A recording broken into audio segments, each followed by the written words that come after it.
And welcome back to Across the Board with E and the Colonel here on Hawk Radio, hawkradio.org. As always, you want the best bands, we bring them to you every single week. Right now, big fan of this band, love these guys. We have Tom Gabel right now on the line from Against Me. Tom, are you there? Yeah, I'm here. Thanks for having me. Thanks for being on here. Now let's talk a little bit about what you guys are. Well, we can talk about your background first. So you actually started Against Me as a solo act. You and an acoustic guitar, and played for quite a while. Picked up a drummer, did that for a few years, and then put together an entire band. What's that been like? Moving from acoustic to a full-on punk band these days. Well, it's all been just kind of a real natural progression. I mean, I when I started playing under the name Against Me, I didn't really intend to do it for a long time. I just, I was playing bass in a couple other bands, local bands at the time, and I had an acoustic guitar and I had a 4-track that my mom had gotten me for Christmas a couple years earlier. So I just wanted to do something different than what I was doing at the time, and I recorded, a kind of quick 10-song demo tape in my bedroom on the 4-track and dubbed a bunch of copies and gave them out to friends, and set a personal goal of just playing one show by myself, and then once I had kind of accomplished that goal, things kept going, and everything's really just kind of been, the next logical step as far as like it made sense then to start playing with my friend Kevin, who played drums, because it's more fun to play with someone else, and then it made sense to have James come and play guitar. Then everything always kind of fell into place and seemed like the right thing to do. That nothing was ever really forced. Now, Against Me is actually written out. Against Me is written out with the exclamation point, and a lot of the album titles and song titles have the exclamation point. What is the significance of that? Well, it's a part of the name. I guess it's just a part of the name at this point because it's always been a part of the name. I don't necessarily really remember my line of thinking when I first put it in the name, but again, I started playing under the name in 1997, and just on the first demo tape, put the exclamation point on there. This was before all the other bands with exclamation points came out. It was, I think, just put in there for emphasis. Yeah, I like it. It works for a punk band too. Now, your latest album came out in June called White Crosses, and you worked with Butch Vig, legendary producer, with that album. What was it like working with such a name like Butch Vig? Well, it was the second record we made with him, and making the second record with him, it was pretty awesome just because we had already established the relationship, and we knew we were super comfortable with him, and we knew we really trusted him. There was no getting to know each other period of time. The previous record, New Wave, we knew shortly after making that we were going to work with Butch again, and I think it's just one of those things where we got really lucky and that we found the producer that really works for us, and that's supposed to be the way the relationship is, between a band and a producer, where the producer is almost really like a mentor or a teacher, who can balance every band member and really bring out the best in everybody. Sometimes you get into a situation where you have a producer that the band really battles with, and that just wasn't the case. We really, again, just got lucky with Butch. So. Now, you guys have an interesting stage setup, or at least you've been known to, with you're the chief vocalist, you're the lead guitarist, the songwriter. You actually are usually at stage right with your bassist at center stage. I haven't been stage right for a couple of years now. Oh, so you guys you're center up again then? Yeah, I moved to the center. What made you guys do that when you were doing that? Back in the day, what was the thinking behind that? Well, originally, the band started out as just myself, and then when started playing with a drummer, that was kind of the setup. It wasn't like as a two-piece I stood directly in front of the drummer. I kind of stood off to the side so I could have visual eye contact with him, and also so I could have an ear towards the drums, just because, when we first started playing out, most of the clubs we played at or most of the places we played at didn't have monitors, didn't have good PAs or anything like that, so you really needed to be watching each other and listen. And then when we started playing with James as a three-piece, again, the setup was drummer in the middle, guitar player on the left, and other guitar player, me, on the right. So then initially when we started playing with a bass player too, he was kind of standing in the middle, and again, for kind of the reasoning that it was easiest to hear that way, and I wanted to have a direct line of sight with the drummer. But as things have progressed, it just seemed like, I wanted to try something different. I don't know. It's not it's not like a big conspiracy or anything like that. You know, it's just a minute detail of standing somewhere. Right. Now, I read in an interview a quote from you saying that Australia is your favorite place in the world. It's quote-unquote band paradise. Can you expand on that? What makes it band paradise? I've never been to Australia, so sell me on it. Well, it's beautiful weather-wise. And for me or for us, it's really kind of similar climate-wise and vibe-wise to Florida. So you feel like you're at home even though you're really, really far away from it. But you know, the majority of the cities there are coastal communities. They're beach towns, so you have that kind of same vibe as you do in Florida, and it's just, you know, really beautiful people, a really beautiful culture, and really friendly and welcoming to bands. And yeah, I think because it's so far away, only within the past couple of years really have a lot of bands started going down there, that things are still feeling really fresh. People aren't jaded or, you know, over it, and it just really... It's always been a great time, and they've, you know, always been very welcoming to us whenever we've gone down there. Now, also, and some lineup changes have happened to the band, and you just recently put Jay Weinberg behind the set. What is it like working with Jay? What does he bring to the band with his family's legacy, with his dad being Max Weinberg? What does he bring to the band that wasn't there previously? Well, you know, Jay's a fantastic drummer in his own right, and that's the main, most important thing. You know, I mean. He hits hard, and he has great timing, and he just feels like a real natural fit for us. You know, we've known Jay for years. He's been coming out to shows, and in the past he actually used to jump up and play the last song with us in the set whenever he was around. So when we were looking for another drummer to play with, and he came into mind, I knew it was, you know, it was an idea that excited me, and I wanted to pursue it. We initially just thought we were going to play a couple of shows with him this past December, and you know, asked him if he'd play it, and he showed up to practice when I had given him a list of 20 songs to learn, and he showed up and he knew like 50 songs, and just like having the kind of enthusiasm that we were looking for, and just really being you know, a player that kind of pushed all of us to excel as well has been a great fit, and it just feels really good. You know, I'm of the belief, as you know, as a musician and everything like that, that you should follow your instincts when it comes to stuff like that. Being in a band isn't supposed to be like working a day job where you're obligated to be around people or anything like that. You know, you should follow your muse as a songwriter, I guess. You know, and do what feels right creatively, and even if it's whimsical and you know, kind of spur of the moment sometimes. Talk to me real quick too about the Heartburn solo album you did. What was going through your mind when you did that? What was your goal and the process for that album as well? I just wanted to do something really quick. You know, I had a handful of songs that I had been working on over the summer, back when I recorded that record, which was in like 2008, and we were finishing up a bunch of touring, and I had a short like 2 or 3 week break. And originally I talked about it with the other guys about going into the studio and doing it, and it just didn't seem like it was going to work with everyone else, and it was going to be complicated trying to do it. So I was like, F it, I'm going to just do it myself, you know.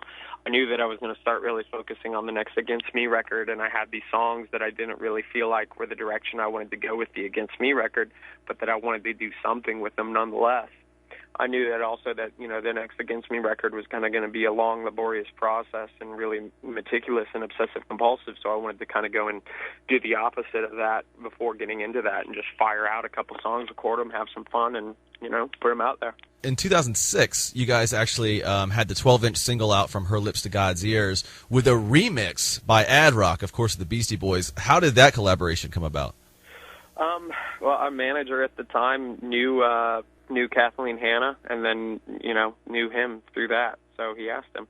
Nice, that's great. That's awesome stuff. And, you know, again, we're really big fans. You know, the bands that we have on the show, no one pushes those on us or chooses them for us. We pick the bands that we want to have on, and so we're big fans. So like you said, you know, you'd rather have a compliment than anything, but love your music. And for me, you're one of the few bands that, I mean, your older stuff was great, but I still think you're getting better as you go along.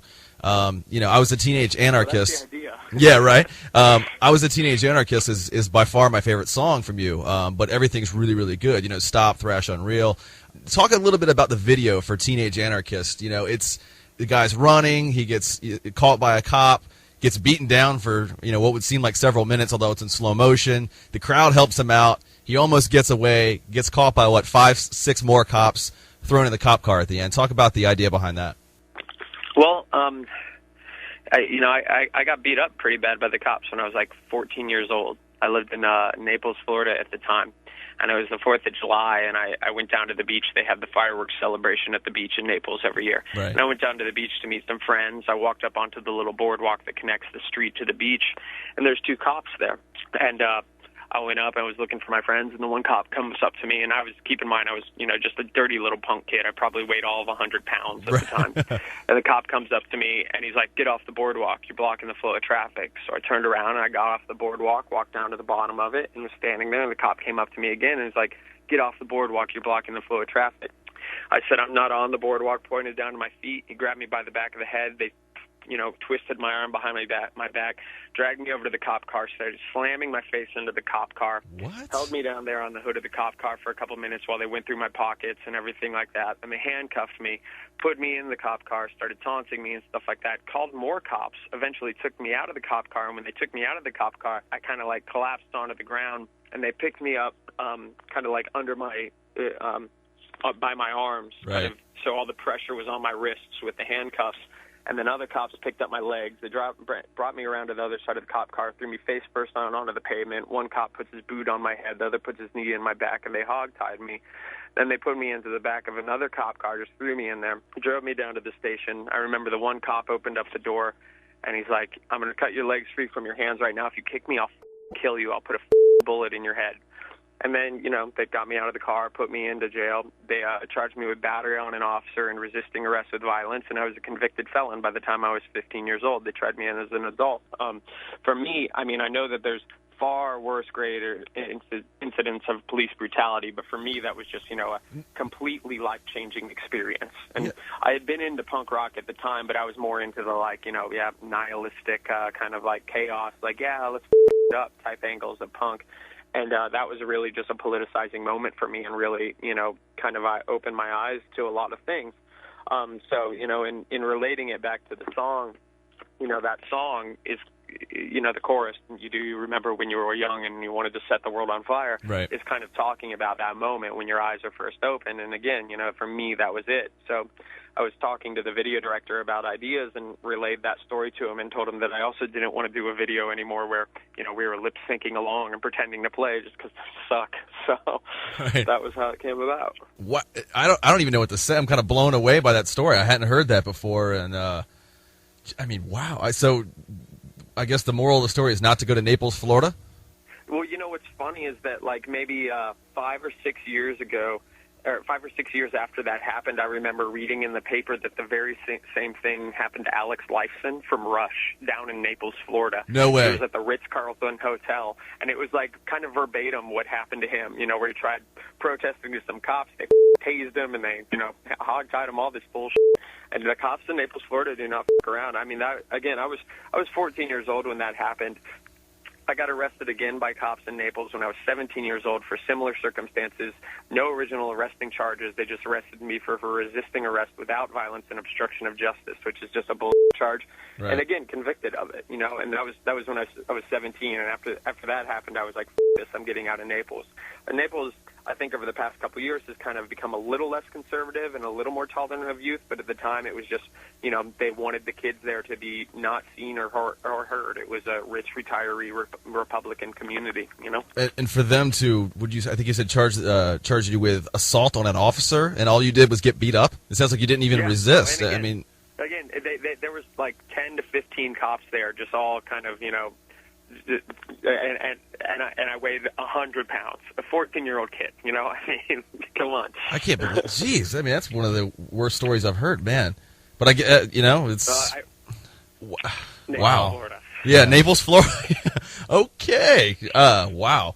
Yeah, it's that's funny because the Colonel and I were just talking this morning about things happen for a reason, and there are bad things that happen in life, and does some kind of good come out of it? Maybe it inspired you, after that. But wow, that's one of those things that's hard to get over. Mm. No, well, again, I realize that compared to other things that have happened out there in the world, what my story is just drop in the bucket. It's nothing, but for me, it was a really life-changing experience, and I have tried to make the best out of that.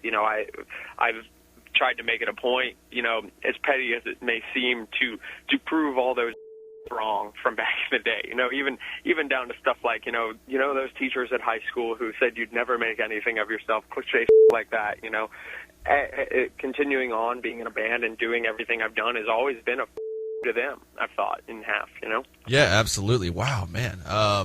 Well, it's hard to switch gears from that, but I was going to say, I've read in interviews, we ask a lot of bands, while they're on tour, how do they stay sane, because you're gone for so long, especially you have a young daughter and a wife, you're away from your family a lot. I've heard that you read a lot of books. Do you still do that? And if so, what have you read lately?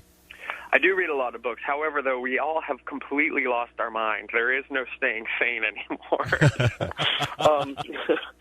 But no, the last book I read, actually, this really great book that my wife got me for Christmas. It's this book by Harry Houdini, and he basically just goes through and talks about a bunch of his tricks and how he did the straitjacket escape, and it's interesting too because the half of the book is basically him talking about other magicians and performers and explaining why they're not the real deal and he is the real deal. It's a really interesting book. What's in the future for Against Me, for yourself specifically? What are we looking at in terms of tour, future albums? Well, we have a lot of touring kind of lined up right now, and the tour we're on at the moment lasts for another month, and then we have like a week and a half off before we go out with the Dropkick Murphys, and after that we're going back to Australia to make up for some dates we had to cancel, and then we're getting stuff kind of lined up for the summer and beyond. We're definitely, the way we have things planned right now, there's time in between all the tours to be working on new material, and we plan on, getting into the studio as soon as we can. So we're figuring it all out. Oh, nice. How's the tour going so far? It's been great. I actually, it's been great minus the fact that I threw my back out, like at the first show. I had thrown it out over the holidays, and then I did something really bad to it on the first day. So I woke up the morning of the second show and got out of my hotel bed and tried to walk into the bathroom and immediately collapsed onto the floor in pain and just couldn't walk. So I got carried out to the van and driven to Atlanta, then carried into the venue, and they had a massage therapist and a chiropractor come down and work on me for like 2 hours, and I made it through the show, but I'm just kind of limping around. It hurts. The cold weather isn't helping, Man, so what do you have to like perform tonight in a rocking chair?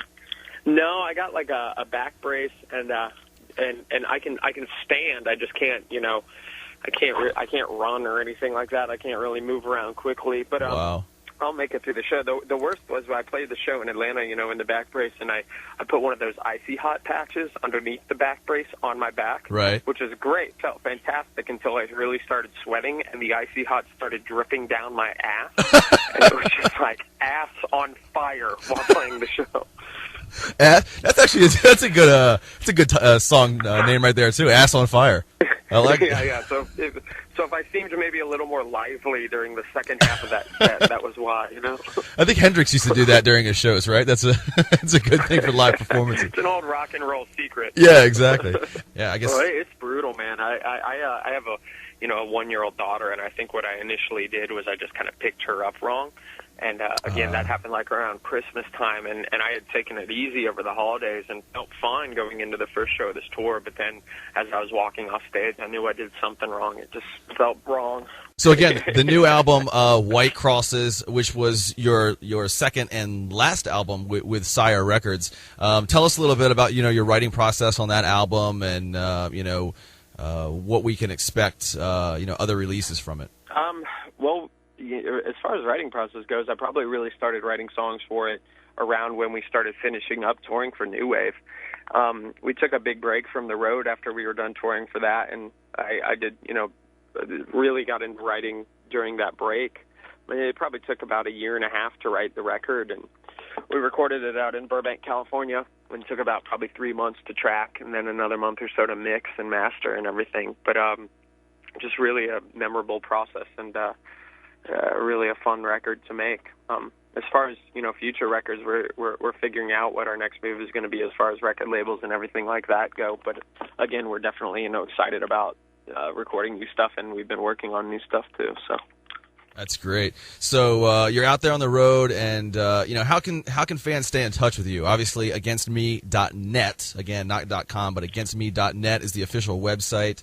Do you guys prefer Twitter, Facebook? How can everybody stay in touch with all things Against Me? Well, we do all that stuff. We do the Twitter thing. We do the MySpace thing, even though I don't know if anyone else does the MySpace thing. Nah, it's pretty much just you guys, I think. But yeah.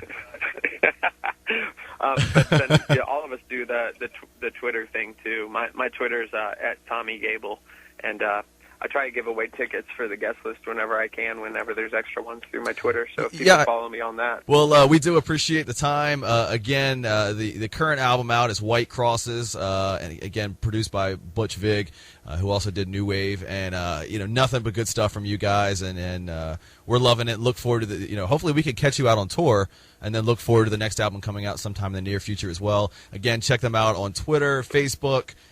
If anybody out there is listening, I don't know, somebody in Germany listening might still use MySpace, who knows. Check them out there, or, of course, againstme.net. Againstme.net. You can find them there as well. Tom, thanks for joining us today, and we're going to go out with another Against Me song here. And, as always, this is Across the Board with Ian the Colonel on Hawk Radio. HawkRadio.org.